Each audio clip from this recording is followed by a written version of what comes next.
যদি ভুল ট্রেনে উঠেই পড়ো, তবে সামনের স্টেশনে নেমে যাও, কারণ তোমার পথ যত দীর্ঘ হবে, তোমার ফেরার পথ তত কঠিন হবে। সব শিক্ষা বইয়ের পাতা থেকে নয়, কিছু শিক্ষা পরিস্থিতি আর বাস্তবতা থেকে হয়। টাকা মানুষকে বড়লোক বানাতে পারে, কিন্তু ভদ্রলোক নয়। ভাঙা মোবাইল আর নষ্ট সম্পর্ক তুমি যতই মেরামত করো না কেন, সেটা আর কখনোই আগের মতো সার্ভিস দিবে না।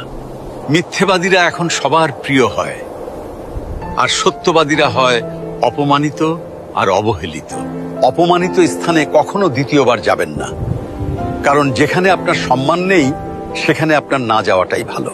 মিথ্যা তখনই জিতে যায় যখন সত্য বলা মানুষগুলো বোবা হয়ে যায়। চরিত্র আর ব্যবহারের যত্ন নিন। দামি পোশাক আর গাড়ি বাড়ির মালিক হলেও ভালো মানুষ হওয়া যায় না। কোনো কিছু না খেলে যেমন স্বাদ বোঝা যায় না, ঠিক তেমনি খারাপ সময় না এলে মানুষ চেনা যায় না।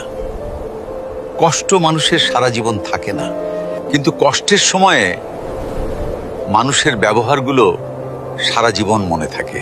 কিছু রাস্তা আপনাকে একাই যেতে হবে। না থাকবে আপনার পরিবার, না থাকবে আপনার বন্ধু বান্ধব, শুধু থাকবে আপনি আর আপনার ছায়া। মানুষের জন্য কখনো বাঁচবেন না, কারণ মানুষ বদলায়। স্রষ্টার জন্য বাঁচুন, তিনি একমাত্র অপরিবর্তনশীল। কথাগুলো ঠিক মনে হলে ভিডিওটি শেয়ার করে দিন।